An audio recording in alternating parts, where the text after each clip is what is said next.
Subscribe करिए हमारे channel target UP TET CTET को और बेल आइकन को दबाइए।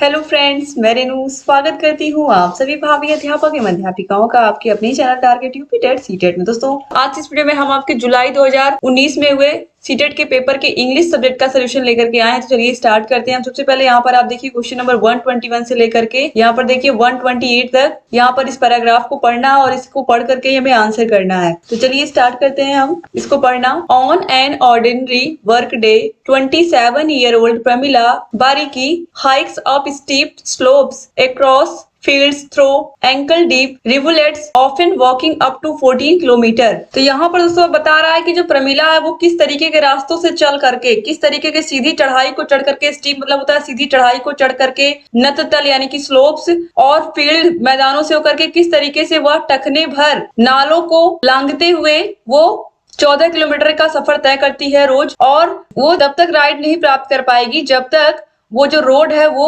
मोटरेबल नहीं हो जाता, यानी कि वो उस पर वाहन नहीं चलने लगते। From which point C has to walk, इसलिए उसके वहां पर चलना पड़ता है।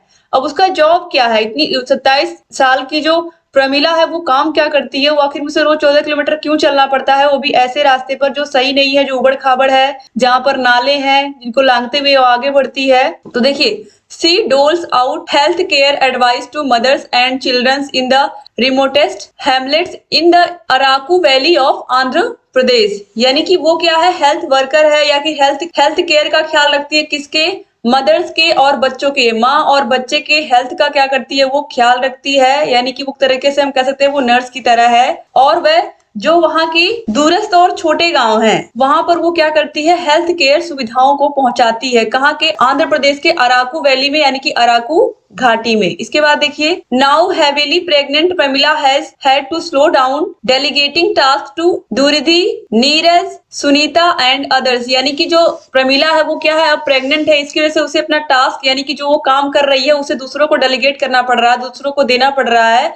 और वो दुरिधि को दे रही है, नीरज को दे रही है, सुनीता को दे रही है और इस तरीके के बहुत सारे लोगों को क्या कर रही है, टास्क को दे रही है कि अब मेरी जगह पर क्या करिए, अब आप लोग भी जाइए और जा करके क्या करिए, मेरी तरह आप लोग भी मदर और बच्चों तक सुविधाओं को पहुंचाइए। It's they who now walk through forest and climb up mountains visiting families to identify pregnant women and conduct basic test for diabetes and anemia and connect them while a primary health care whenever necessary। यानी कि जितने भी लोग हैं, द्रुदी, नीरज, सुनीता, ये सब क्या कर रहे हैं, ये सब लोग दूरस्थ गांवों में यानी कि ऐसी जगहों पर ये किस तरीके से आप तो किस तरीके से उन गांवों में पहुंच रहे हैं। ये आप देखिए, जंगलों के रास्ते से होकर के, माउंटेन पर चढ़ करके, ठीक है, और इस तरीके से वो फैमिलीज के पास जा रहे हैं, परिवारों के पास पहुंच रहे हैं और ऐसे परिवारों को चिन्हित कर रहे हैं जहां पर प्रेग्नेंट वुमेन है।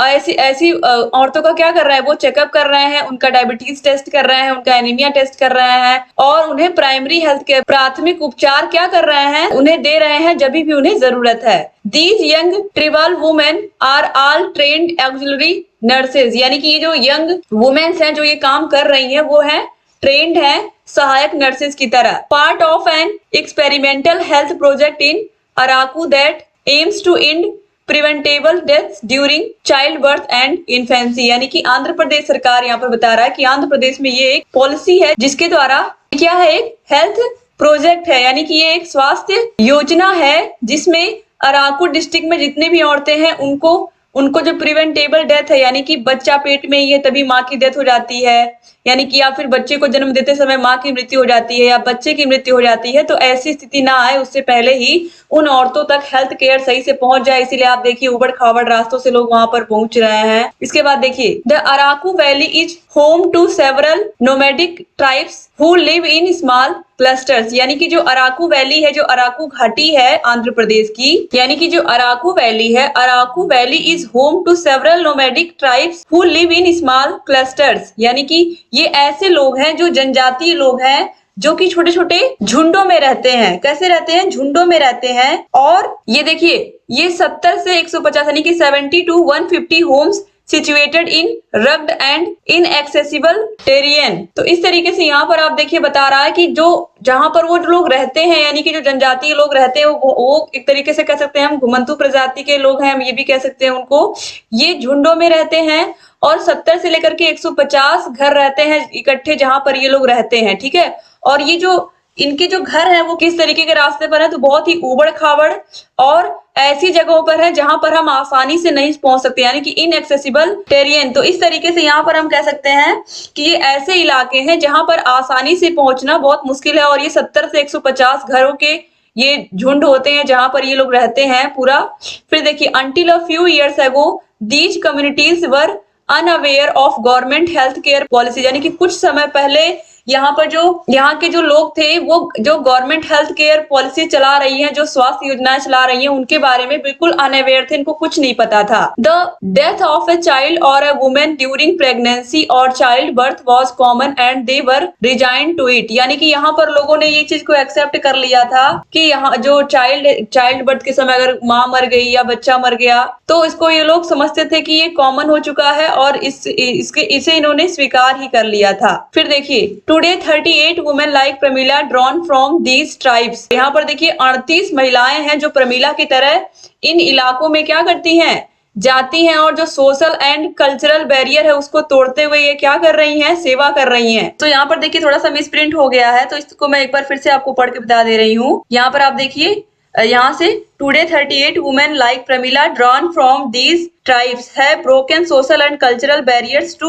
train as nurses and provide medical care to 1179 homeless across the Araku, Paderu and Chintapalli mandals, यानी कि 3 मंडल्स में आज ये जो 38 वुमेन हैं इन्होंने अपनी तरह ही और बहुत सारी औरतों को क्या किया है, ट्रेन कर दिया है। किसके लिए, हेल्थ केयर सुविधाओं में उनको भी ट्रेन कर दिया है, यानी कि उन्हें भी जानकारी दे दी है कि कैसे क्या क्या कैसे चेक करते हैं, कैसे क्या क्या चीजें करते हैं नर्स की तरह। और ये जो औरतें हैं ये आप देख सकते हो, आज ये औरतें 1179 घरों में क्या कर रही हैं, जा करके उनको सेवाएं दे रही हैं। किस डिस्ट्रिक्ट में, अराकू में भी, पडेरू में भी और चिंतापल्ली में भी।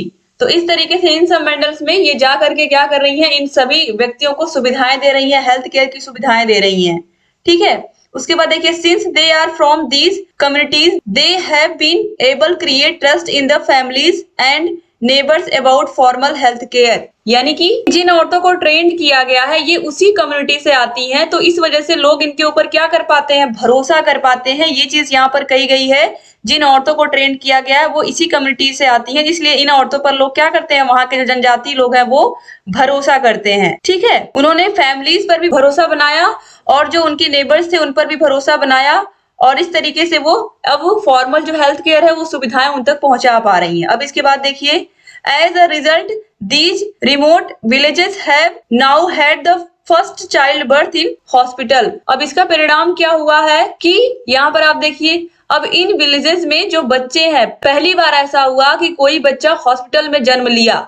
अभी देखिए किस तरीके से, कहां पर पहले क्या होता था कि हेल्थ केयर सुविधाएं ना होने के कारण माँ की डेथ हो जाती थी, बच्चा पेट में रहता था, या बच्चा होने के बाद बच्चा ही मर जाता था। तो इस तरीके से अब इतनी सुविधाएं हो गई इन औरतों की मदद से और सरकार की मदद से कि आज यहाँ पर पहली बार ऐसा हुआ कि कोई औरत अस्पताल में अपने बच्चे को जन्म दी। The first delivery by a trained nurse and the first mother not to lose a child, यानी कि पहली औरत थी जिसने अपने बच्चे को भी नहीं खोया। तो इस तरीके से ये बहुत अच्छा काम किया नर्सेज ने। फिर है, the nurses advise women and hygiene and nutrition and convince them to visit the nearest health centre for further checkup, यानी कि जब बच्चा हो गया उसके बाद भी वुमेन्स को क्या करती हैं, ये नर्सेज एडवाइस देती हैं कि उनको हाइजीन, उनको साफ सफाई का कैसे ध्यान रखना है, उनके न्यूट्रिशन, उन्हें खाने पीने का अपने कैसे ध्यान रखना है, और उनके लिए ये क्या करती हैं, कन्विंस करती हैं कि आगे फिर अगर कोई दिक्कत होगी तो फिर आप चेकअप के लिए आगे भी आइएगा। तो इस तरीके से यहाँ पर ये पूरा आपने पैराग्राफ देख लिया। अब चलिए यहाँ पर हम इसके आंसर्स को देखते हैं। दोस्तों यहाँ पर समझाने का एक ही उद्देश्य है, अगर आप लोग को समझाना अच्छा लगता है तो आप कमेंट करिएगा। हिंदी में समझाने का एक ही उद्देश्य है कि आप लोग अच्छे से पैसेज को समझ पाएं। जब आप समझ पाएंगे तो आंसर देने में आपको आसानी होगी। क्वेश्चन नंबर 121 है, which one of the following word is opposite in the meaning to trust as used in the passage. दोस्तों ट्रस्ट का जो अपोजिट होगा यहाँ पर आप देखिए, डिस्टर्ब दिया है, डिसमेंटल दिया है, डिसडेन दिया, राइट आंसर है डिस्ट्रस्ट, ठीक है। ऑप्शन नंबर 4 जो है ये राइट आंसर है। क्वेश्चन नंबर 122 पे आते हैं, he could not clear the exam because he didn't work hard. Identify the clause in the underlined part of the sentence given above. तो he did not work hard, उसने कठिन परिश्रम नहीं किया था। तो यह कौन सा क्लॉज है? Noun clause, principal clause, adverb clause या एडजेक्टिव क्लॉज? तो दोस्तों ये है एडवर्ब क्लॉज, तो ऑप्शन 3 जो है ये सही हो जाएगा। उसके बाद क्वेश्चन नंबर 123 है, विच part of the following sentence contains an error? The sudden rise and fall of prices make a business very uncertain. तो यहाँ पर दोस्तों देखिए मेक नहीं बल्कि मेक्स होगा, क्योंकि राइज एंड फॉल ये पूरा एक नाउन बन गया, तो इसके साथ सिंगुलर ही वर्ब यूज होगा, तो मेक की जगह मेक्स हो जाएगा। तो यहाँ पर देखिए जो सी है इसी में एरर है, तो सी देखिए कहाँ है? ऑप्शन 1 में है, तो ये राइट आंसर हो जाएगा। इसके बाद क्वेश्चन नंबर 124 है, the job of the auxiliary nurses is physically challenging because they have to work through forest and up mountains to reach out the people. तो आपने देखा किस तरीके से वो जो जंगल है उनको क्रॉस करके, माउंटेन्स को, पहाड़ों को क्रॉस करके उन आदमियों तक पहुंचती हैं, तो ये तो सही है। यानी कि जो सहायक नर्सेस थी वो किस तरीके से उनका जो फिजिकली चैलेंज था वहां तक पहुंचने का लोगों तक, तो ये तो था ही। इसके बाद are not liked by the people whom they want to help, ऐसा बिल्कुल नहीं है कि जिनकी हेल्प करना चाहती थी वो लोग उनको लाइक नहीं करते थे, तो ये तो गलत है। Have to face opposition from the local traditional healers, यानी कि लोग इनका विरोध करते थे जो वहां के लोकल स्थानीय लोग थे, ऐसा बिल्कुल नहीं है। Are not paid any remuneration for their work, उन्हें कुछ भी नहीं मिलता था, तो ऐसा नहीं है, सरकार की पॉलिसी थी, सरकार उन्हें जरूर पे करती रही होगी। तो यहाँ पर ऑप्शन नंबर 1 जो है have to work through forest and mountains to reach out the people, ये बिल्कुल राइट आंसर है। क्वेश्चन नंबर 125 है, the health project launched in the tribal areas aims to provide nutrition to women and children, provide employment along with education, prevent death during pregnancy and child birth. तो आपने देखा भी है passage में कि जो death है उसको रोकना during pregnancy and child birth. तो यहाँ पर ऑप्शन नंबर 3 जो है ये सही जगह, यहाँ पर लिविंग स्टैंडर्ड अच्छा करने की बात नहीं की गई है, तो यहाँ पर ऑप्शन नंबर 3 जो है वो सही हो जाएगा दोस्तों। और आप लोग यहाँ पर देखा भी है कि preventable death during child birth and infancy. के बाद क्वेश्चन नंबर 126 है, the tribal people trust the health workers mostly because they, the tribal people जो थे यानी कि जो जनजातीय लोग थे वो हेल्थ वर्कर्स पर ट्रस्ट क्यों करते थे? Because they help them settle there domestic disputes, ऐसा बिल्कुल नहीं है कि उनकी जो घरेलू चीजें थी उनमें वो मदद करते थे, या belong to their own community, क्योंकि वो उन्हीं की कम्युनिटी से आते थे। क्योंकि अभी आपने देखा कि ऐसे लोग थे जिनको सहायक नर्सेस बनाया गया था जो उन्हीं की कम्युनिटी से आती थी ऐसी महिलाएं, तो ऐसी महिलाओं से क्या होता था, उन्हें ट्रस्ट होता था और वे उन पर आसानी से ट्रस्ट करते थे और उनकी बातों को भी मानते थे। तो हेल्प देम गेट एम्प्लॉयमेंट, ऐसा बिल्कुल नहीं है। और are educated and soft spoken, बिल्कुल राइट आंसर क्या है? Option number 2 belong to their own community. फिर है read the following statement, child mortality rate in the tribal areas was very high in the past, यानी कि जो बच्चे थे वो क्या हो जाते थे, यानी कि जनजातीय स्थानों पर एक तरीके से कहें कि जो डेथ की रेट थी वो क्या थी, हाई थी, या मदर की डेथ की रेट भी हाई थी जो प्रेग्नेंट होती थी, तो ये तो सही ही है। Pramila and her colleagues our rendering invaluable services to the tribal women, तो बिल्कुल सही है कि ऐसी और जनजातीय औरतों के लिए वो क्या करती थी, वो प्रमिला और उनकी जो कलीग्स थे, उनके जो साथी थे, वो क्या करते थे, इनको बहुत ज्यादा वैल्यूएबल अमूल्य सर्विस देते थे इनको।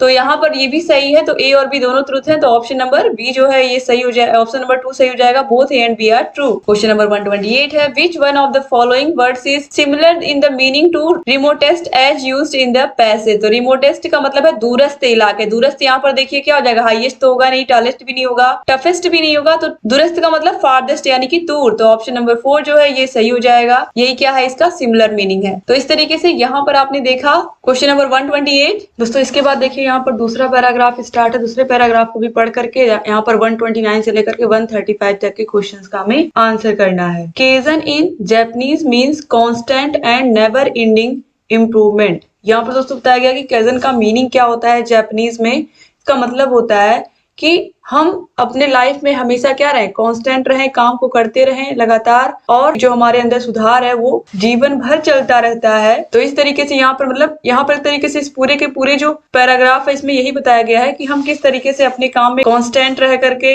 लगातार काम को करके जीवन में कुछ भी अचीव कर सकते हैं। देखिए दोस्तों इसके बाद there is no pursuit more noble और important than the pursuit of self improvement, यानी कि खुद की इम्प्रूवमेंट में सेल्फ इम्प्रूवमेंट यानी कि खुद की सुधार की बात यहाँ पर की गई है कि जब तक हम खुद में सुधार नहीं करते हैं तब तक हम क्या कर सकते हैं, कुछ भी अचीव नहीं कर सकते हैं। As Confucius said many years ago good people strengthen themselves ceaselessly. तो यहाँ पर देखिए, यानी कि जो गुड पीपल, जो अच्छे व्यक्ति होते हैं, वो लगातार अपने आप में क्या करते रहते हैं, इंप्रूवमेंट करते रहते हैं, लगातार अपने में सुधार करते रहते हैं। Consistent and constant improvement in all areas is essential to reach your true potential. अपने खुद की जो सबसे अच्छी क्षमता है, सबसे बेस्ट क्षमता है, उस तक पहुंचने के लिए आपको हर दिन लगातार अपने आप में इंप्रूवमेंट करना होगा, अपने लाइफ की हर एरिया में। The personal trademark of almost every high achiever and successful person is a dedication to daily improvement in both their personal and professional life. यानी कि जितने भी बड़े बड़े लोग हुए हैं, या जितने भी लोगों को हम जानते हैं आज, जो अपने जीवन का एक छाप छोड़ करके हम सभी के बीच गए हैं, वे लगातार काम करते थे, रेगुलर वो अपना सेल्फ इंप्रूवमेंट पर भी ध्यान देते थे, खुद की सुधार पर भी ध्यान देते थे, और अपने काम के प्रति वो बहुत डेडिकेटेड थे, समर्पण के साथ काम करते थे, चाहे उनकी पर्सनल लाइफ हो या प्रोफेशनल लाइफ हो। ठीक है, निजी लाइफ और यहाँ पर देखिए काम वाली लाइफ, दोनों की बात की गई है। From Ben Franklin to Mahatma Gandhi, from Martin Luther King to Van Lendl, and from Nelson Mandela to Mother Teresa, effective people do things daily to advance confidently in the direction of their goals and dreams। यानी कि यहाँ पर जितने भी लोगों का नाम गिनाया गया, चाहे मदर टेरेसा हो, महात्मा गांधी हो, फ्रैंकलिन हो, नेल्सन मंडेला हो, सभी का नाम गिनाया गया और सभी के बारे में यही कहा गया है कि इन्होंने अपने गोल्स को अचीव करने के लिए कॉन्स्टेंटली उस पर काम किया, अपने ड्रीम को अचीव करने के लिए लगातार और कॉन्फिडेंस के साथ क्या किया, उस पर काम किया। You must also apply the kaizen principle on daily basis to condition your mind to peak performance. यानी कि यहाँ पर बताया गया जो केजन है, जो लगातार सेल्फ इंप्रूवमेंट की बात करता है, इसको आप भी अपने डेली लाइफ में इसको यूज करके आप भी क्या कर सकते हैं, अपने बेस्ट परफॉर्मेंस दे सकते हैं, अपना बेस्ट दे सकते हैं। तो दोस्तों यहाँ पर देखिए, it has been said that mind is terrible master, यानी कि बहुत ही भयानक मास्टर है क्या हमारा mind, but a wonderful servant, लेकिन क्या ये बहुत अच्छा सर्वेंट भी है। ठीक है, by seeking to improve your mind and condition, यानी कि अपने माइंड और कंडीशन की जो सीकिंग है, जिज्ञासा है, इस पर अगर हम इसको इम्प्रूव कर लेते हैं तो इससे क्या होगा, is to excellence of thought, this wonderful servant will most certainly bring you all the peace, prosperity and joy you now search for। यानी कि यहाँ पर बता रहा है कि अगर इस पर आपने काबू पा लिया, अपने माइंड पर काबू पा लिया, तो ये आपके जीवन में शांति, समृद्धि और खुशियां लेकर के आएगा, जिसके लिए आप क्या कर रहे हो, आज नाउ सर्च कर रहे हो। Study are persons great success story and you will undoubtedly learn of their commitments of kaizen. यानी कि यहाँ पर कहा रहा है ग्रेट पीपल्स की जो स्टोरीज हैं, उनकी जो कथाएं हैं, कहानियां हैं, उनको पढ़ करके आप क्या कर सकते हैं, आप भी ये जो केजन है इसको आप भी अपने जीवन में लागू कर सकते हैं, यानी कि लगातार इंप्रूवमेंट करना अपने अंदर। They will be dedicated to small daily improvements in the key areas of their life. यानी कि वो हर दिन क्या करते हैं, अपने अंदर सुधार करते हैं, जहां जो कमी रह गई है अपने लाइफ के हर एरिया में, चाहे वो निजी जीवन हो, चाहे वो प्रोफेशनल हो, चाहे कोई भी जगह हो, हर जगह वो इंप्रूवमेंट करते रहते हैं। इसके बाद देखिए, areas of their life and become the very best that they could be. यानी कि वे सबसे बेस्ट उभर करके आते हैं जब वो लगातार क्या करते हैं, अपने अंदर सुधार करते रहते हैं। The personal mastery is like bank account. जो पर्सनल मास्टरी है, जिस पर हम क्या कर सकते हैं, काबू पा सकते हैं, रेगुलर क्या करके, आत्म सुधार करके, सेल्फ इंप्रूवमेंट करके। तो यहाँ पर देखिए, ये personal mastery is like a bank account, ये क्या है, एक बैंक अकाउंट की तरह है। Call it the personal excellent account, इसको हम क्या कर सकते हैं, पर्सनल एक्सीलेंस अकाउंट भी कह सकते हैं।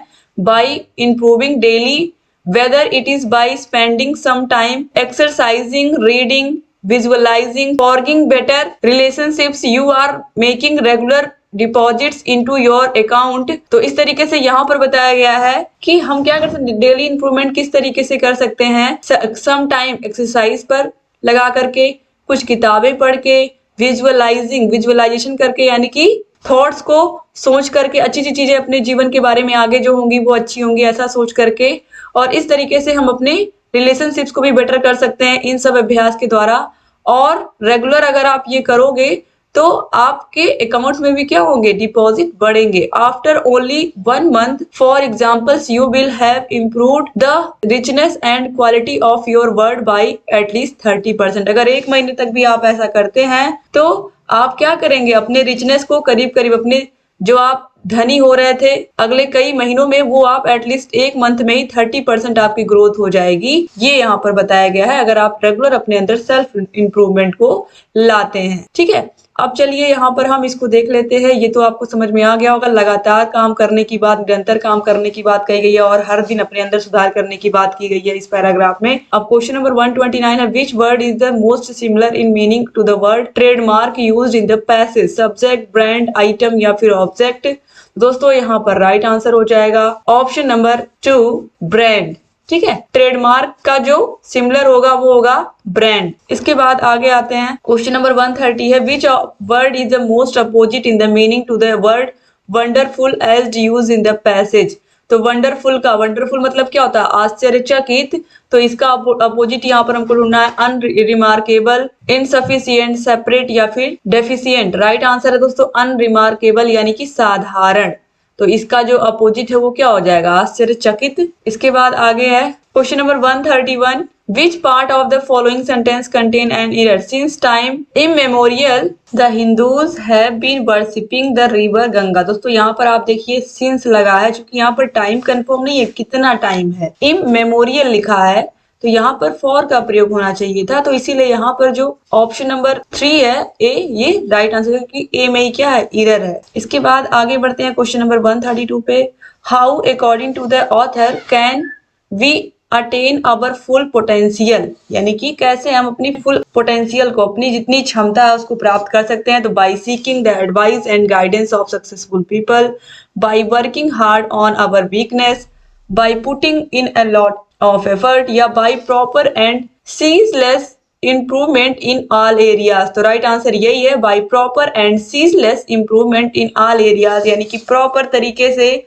और निरंतर इम्प्रूवमेंट से, निरंतर सुधार से हम क्या कर सकते हैं, अपने फुल पोटेंशियल को प्राप्त कर सकते हैं। और ये आप देखिए पैराग्राफ में दिया भी हुआ है, यहाँ पर दिया हुआ देखिए सीजलेसली, यहाँ पर देखिए they good people strengthen themselves ceaselessly, consistent and constant improvement. के बाद आगे बढ़ते हैं, क्वेश्चन नंबर 133 है, what is common among the great people mentioned in para 1? So they tried their best to realize their goals, they resisted every temptation, they inspire all those who come into contact with them, they work hard to alleviate the suffering of the downtrodden। तो इसमें दोस्तों right answer होगा, तो जो successful people होते हैं वो क्या होते हैं, they tried their best to realize their goals. तो ऑप्शन 1 जो है ये सही हो जाएगा। क्वेश्चन नंबर 134 है, how we do stand to gain when we condition our mind to do our best. तो यहाँ पर देखिए राइट आंसर हो जाएगा इसमें, we realize our full capacity. जब हम अपनी फुल कैपेसिटी को रियलाइज करते हैं कि हमारे अंदर कितनी क्षमता है, तब हम क्या करते हैं, किसी भी गोल को भी क्या कर सकते हैं, प्राप्त कर सकते हैं और अपना बेस्ट करते हैं हम। यानी कि यहाँ पर लिखा है when we condition our mind to do our best, जब हम अपनी पूरी क्षमता के साथ क्या करते हैं, पूरी क्षमता को रियलाइज कर सकते हैं, तो हम अपने दिमाग का बेस्ट देते हैं, यानी कि अपनी पूरी क्षमता इसमें लगा देते हैं। इसके बाद क्वेश्चन नंबर 135 है, read the following sentences, all successful people are committed to kaizen. तो ये बिल्कुल सही है। फिर है, if we can control our mind it will serve us wonderfully. तो ये भी सही है। दोनों के बारे में बताया गया कि अगर आपने अपने माइंड पर कंट्रोल कर लिया तो आप क्या कर सकते हो, उसको बहुत ही अच्छे तरीके से, वंडरफुल तरीके से क्या कर सकते हैं, सर्व कर सकते हैं। और all successful people are committed to kaizen, यानी कि वो लगातार अपने अंदर जीवन भर क्या करते रहे, सुधार करते रहे, सेल्फ इंप्रूवमेंट करते रहे। तो इस तरीके से सक्सेसफुल पीपल हमेशा क्या थे, कमिटेड टू केजन, यानी कि अपने अंदर लगातार आत्म सुधार करते रहते थे। तो यहाँ पर both A and B are true. Option यहाँ पर जो 1 है वो सही हो जाएगा। इसके बाद यहाँ पर देखिए, आंसर द फॉलोइंग क्वेश्चन। तो 136 से लेकर के 150 तक आपको सारे के सारे क्वेश्चंस को यहाँ पर सॉल्व करना है। यहाँ पर पेडागोजी वाले सारे क्वेश्चन आ रहे हैं। तो क्वेश्चन नंबर 136 है, a teacher divides the classroom in small groups and ask them to discuss and present their views on save environment. Teacher ने क्या किया है, क्लास को छोटे छोटे ग्रुप में बांट दिया है। 40 बच्चे हैं तो 10-10 का ग्रुप बना दिया है।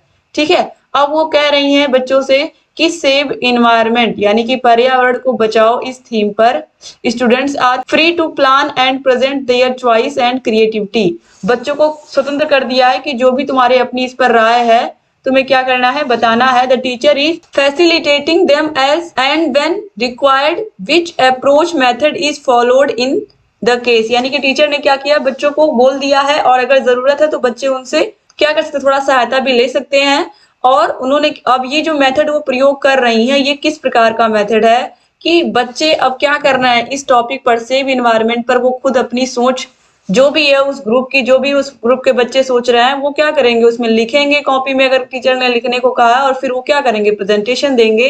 तो ये कैसा मेथड है, natural approach, deductive approach, constructive approach या स्ट्रक्चरल अप्रोच। दोस्तों ये है कंस्ट्रक्टिव अप्रोच, क्योंकि इसमें बच्चे ज्ञान का निर्माण कर रहे हैं, अपनी सोच वो इस पर बताएंगे तो अपना ज्ञान वो देंगे, तो ये कंस्ट्रक्टिव अप्रोच के अंतर्गत आएगा जहां बच्चे ज्ञान का खुद निर्माण करते हैं। इसके बाद क्वेश्चन नंबर 137 है, a teacher of class 4 brought some interesting books and distributed them among the students, यानी कि टीचर क्लास 4 की टीचर है, वो कुछ बुक लेकर के आई जो बहुत ही इंटरेस्टिंग बुक्स थी, उसमें कहानियां किससे रहे होंगे, उन्होंने क्लास में सभी बच्चों को डिस्ट्रीब्यूट कर दिया।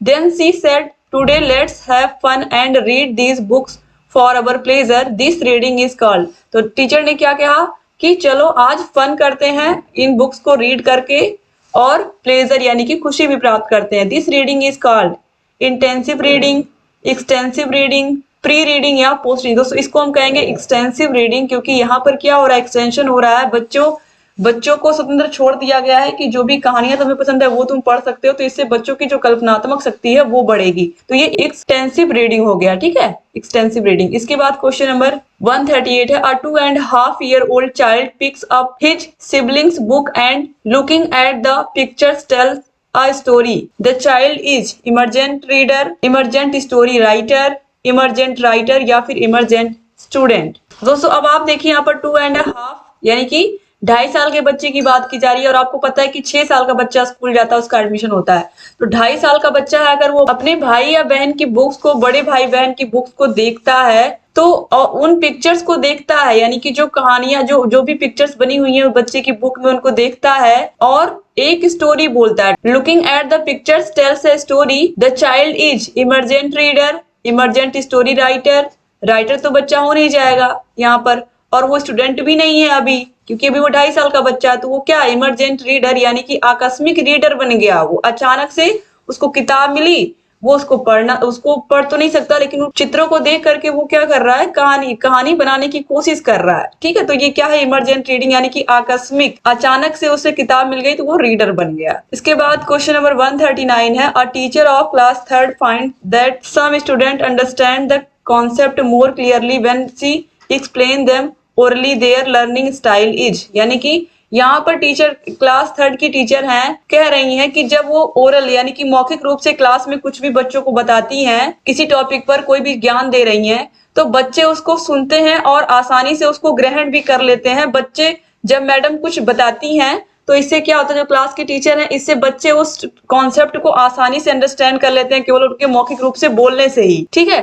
तो इस तरीके से ये लर्निंग स्टाइल किस प्रकार की है कि वो खाली एक्सप्लेन करती हैं, यानी कि बताती हैं बच्चों को चैप्टर के बारे में, पूरी सारी नॉलेज देती हैं मौखिक रूप से और बच्चे उसको ग्रहण कर लेते हैं। तो ये कौन सी लर्निंग स्टाइल है, किनेस्थेटिक, एस्थेटिक, ऑडिटरी या फिर विजुअल। तो विजुअल तो होगा नहीं, क्योंकि वो बोल रही हैं और बच्चे क्या कर रहे हैं, सुन रहे हैं, और जब बच्चे सुन रहे हैं तो ये हो जाएगा ऑडिटरी मेथड। तो ऑप्शन नंबर 3 जो है, ये स्टाइल क्या है, ऑडिटरी स्टाइल है, यानी कि बच्चे क्या कर रहे हैं, आसानी से, कुछ बच्चे केवल और केवल सुन करके ही उनको सारी चीजें समझ में आ जा रही हैं। तो इस लर्निंग स्टाइल को हम क्या करेंगे, ऑडिटरी कहेंगे। और ऐसा अक्सर क्लासेस में होता है कि शिक्षक या टीचर बोल रहे हैं कॉन्सेप्ट को और बच्चे उसको समझ रहे हैं, क्योंकि वो ध्यान से सुन रहे हैं। जैसे कि आप किसी रियलिटी शो में है तो वहां पर क्या होती है, ऑडियंस होती है, तो ऑडियंस क्या करती है, उसको सुन रही है ना ध्यान से। तो यहाँ पर भी उसी तरीके से ऑडिटरी है। इसके बाद आगे बढ़ते हैं, क्वेश्चन नंबर 140 पे आते हैं। A teacher asked the students to read the text for information and create their own interpretation beyond the literal level, which sub skill is the practising in the class. तो यहाँ पर आप देखिए, जो teacher है वो बच्चों को टेक्स्ट पढ़ने को कह रही हैं, और किसके लिए, इंफॉर्मेशन के लिए, and create their own interpretation beyond the literal level, यानी कि वो बच्चे इंफॉर्मेशन कलेक्ट कर रहे हैं लेकिन अपना खुद का भी वो क्या कर रहे हैं, उस पर खुद भी सोच रहे हैं, खुद भी दिमाग लगा रहे हैं, और इसके लिए टीचर उनको पूरा मौका दे रही है। तो which sub skill is the practising in the class, तो किस प्रकार की जो है प्रैक्टिस वो क्लास में हो रही है दोस्तों। तो यहाँ पर देखिए इन्फरिंग दिया है, समराइजिंग दिया है, पैराफ्रेजिंग दिया है और प्रेडिक्टिंग दिया है। तो दोस्तों अगर बच्चे कोई इन्फॉर्मेशन क्या कर रहे हैं, रीड द टेक्स्ट को रीड करके इंफॉर्मेशन कलेक्ट कर रहे हैं और उस पर खुद का अपना विचार वो प्रस्तुत कर रहे हैं, तो किसी सूचना के आधार पर वो क्या कर रहे हैं, किसी वस्तु की सत्यता के बारे में या किसी वस्तु की सच्चाई के बारे में वो जानने की कोशिश कर रहे हैं। तो ये है इन्फरिंग, यानी कि किसी भी सूचना के आधार पर क्या करना, किसी के बारे में कोई धारणा बनाना, किसी वस्तु के बारे में कोई एक निष्कर्ष पर पहुंचना। ठीक है, तो ये यानी कि सूचना के आधार पर हम क्या कर रहे हैं, उस वस्तु के बारे में हम बता रहे हैं, तो ये इन्फरिंग हो जाएगा। क्वेश्चन नंबर 141 है, story telling and listening to stories play an important role because stories present language as a whole. तो दोस्तों यहाँ पर आप देखिए बच्चों को स्टोरी सुनने में क्या होता है, अच्छा लगता है, और स्टोरीज जो है वो बहुत ही इंपॉर्टेंट रोल प्ले करती हैं छोटे बच्चों के भाषा विकास में। तो यहाँ पर इसका रीजन क्या है, present language as a whole, क्योंकि ये लैंग्वेज को पूरा होल रूप में दिखाती है, समग्र रूप में दिखाती हैं। तो यहाँ पर जो ऑप्शन नंबर 1 है ये सही हो जाएगा। डिसिप्लिन मेंटेन करने के लिए कहानी नहीं सुनाई जाती है, और यहाँ पर टीच एंड लर्न, याद करने के लिए भी नहीं सुनाई जाती, केवल जो कठिन वर्ड है उनको याद करने के लिए ही कहानी सुनाई जा रही है बच्चों को।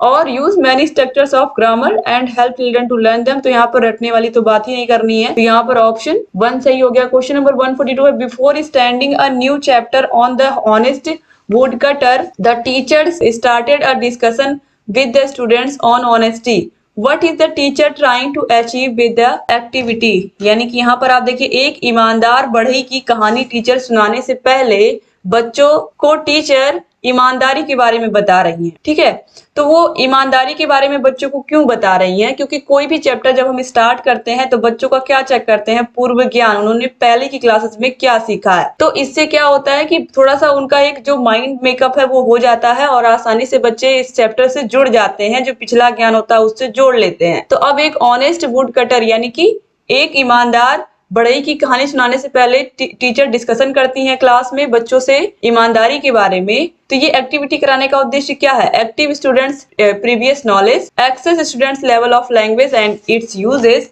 एक्टिव स्टूडेंट्स अटेंशन या एक्टिव स्टूडेंट्स स्किल। तो यहाँ पर दोस्तों राइट आंसर हो जाएगा option number 1, active students previous knowledge, यानी कि जो एक्टिव बच्चे हैं उनकी प्रीवियस नॉलेज है कि नहीं, ईमानदारी के बारे में उन्हें कुछ पता भी है कि नहीं, तब हम इस कहानी को सुनाएं। तो यहाँ पर ऑप्शन 1 जो है वो सही हो जाएगा। क्वेश्चन नंबर 143 है, a child got admission to a new school, the teacher was surprised to see that she would speak 4 languages frequently but could not speak in English. She is a multilanguage, linguist, monolingual या फिर bilingual. दोस्तों एक लड़की है जो 4 भाषाएं बोल लेती है, जो कि जिसका नया एडमिशन हुआ है अभी स्कूल में, लेकिन वो लगातार 4 भाषाएं बोल लेती है, लेकिन उसे इंग्लिश बोलने नहीं आती है खाली।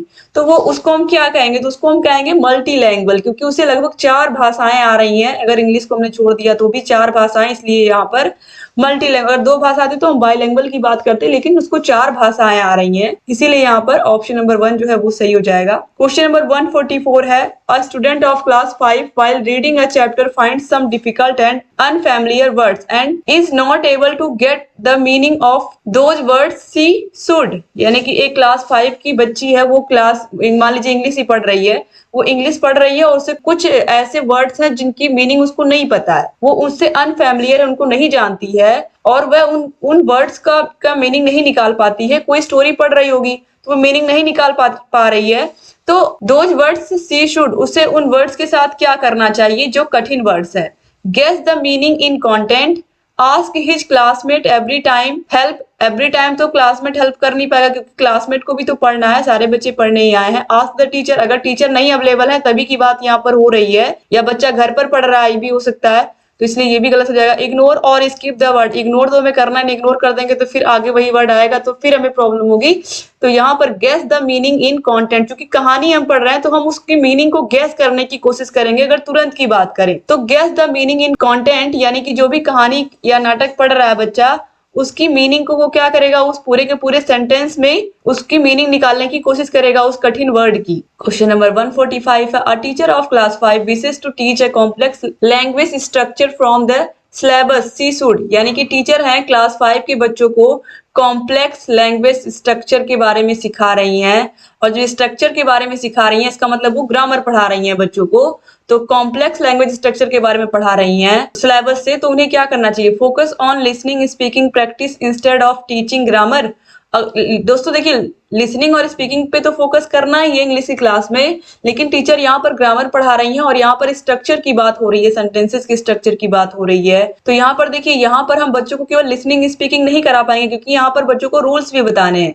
Use a grammar game with a focus on this complex structure. Ask student to memorise the rules, रटना नहीं है। Not teach the complex structure and avoid it. Avoid कर देंगे तो फिर बच्चे क्या सीखने आए हैं स्कूल में, अगर हम चीजों को अवॉइड कर देंगे। तो ऑप्शन नंबर 2 जो है, यूज ए ग्रामर गेम, यानी कि हम बच्चों को एक व्याकरण खेल करवाएंगे और बच्चे क्या करेंगे, उस पर फोकस करके वो आसानी से कॉम्प्लेक्स स्ट्रक्चर को बनाना सीख जाएंगे। तो इस टॉपिक पर बच्चों को हम क्या करवाएंगे? गेम खिलवाएंगे, जिससे आसानी से वो इसको लर्न कर लें। ठीक है, तो ये सबसे अच्छा ऑप्शन है। क्वेश्चन नंबर 146 है, as per Noam Chomsky's theory the role of language acquisition device, यानी कि LAD helps children to generate grammar rules, initiate the language spoken by adults, learn second language easily या communicate actively in second language। तो right answer है option number 1, generate grammar rules। ठीक है, इसके बाद आगे बढ़ेंगे। Question number 147, which of the following statement is correct? As a teacher you would like to give a list of English words on the very first day। बच्चों को पहले जिस दिन आप पढ़ाने गए उसी दिन आपने बच्चों को इंग्लिश वर्ड्स का लिस्ट दे दिया कि इनको लर्न करो, तो ऐसा बिल्कुल नहीं करना है।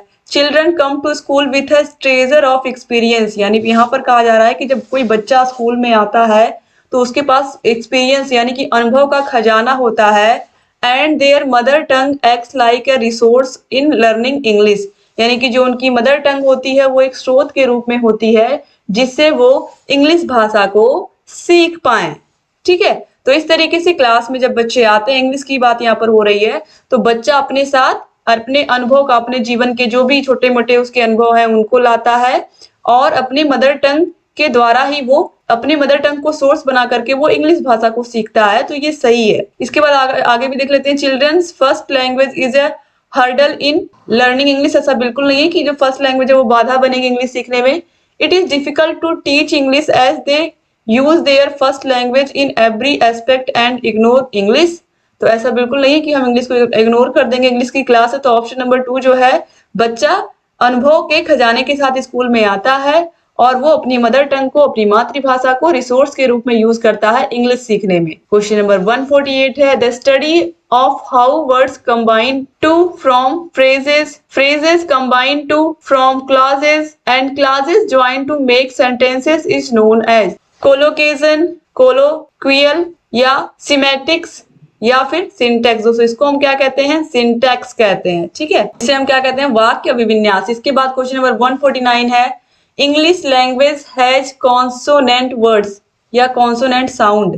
दोस्तों राइट आंसर है option number 2, 24। English language has 24 consonant sound, यानी कि जो व्यंजन ध्वनि होती है वो इंग्लिश में कितनी होती है? ध्वनियों की बात की गई है, साउंड की बात की गई है, अल्फाबेट की बात नहीं की गई है। ध्यान से आप लोग क्वेश्चंस को करिए एग्जाम में, क्योंकि ये सब चीजें आपको ध्यान रखनी होती हैं और आपका एक नंबर आसानी से ले लेती हैं। इसके बाद क्वेश्चन नंबर 150 है, according to national curriculum framework 2005 English in India is dash in a multilanguage country, a global language and associate language, a first language, a foreign language. दोस्तों ये है अ ग्लोबल लैंग्वेज। तो यहाँ पर क्या फिल होगा? अ global language. इस तरीके से यहाँ पर आपने सारे के सारे क्वेश्चंस को देख लिया और उम्मीद करती हूँ कि आप लोग को वीडियो पसंद आई होगी। वीडियो अच्छी लगी तो वीडियो को लाइक कर दीजिएगा और सारे के सारे विषयों के प्रीवियस ईयर क्वेश्चन पेपर्स के सोल्यूशन की लिंक आपको डिस्क्रिप्शन बॉक्स और कमेंट बॉक्स में मिल जाएगी।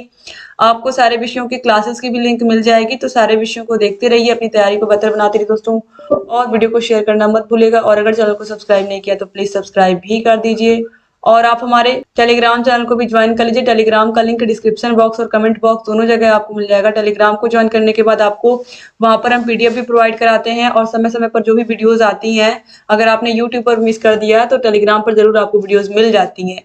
तो इसलिए आप लोग टेलीग्राम को भी ज्वाइन कर लीजिए। वीडियो को पूरा देखने के लिए आप सभी का बहुत धन्यवाद। जय हिंद दोस्तों।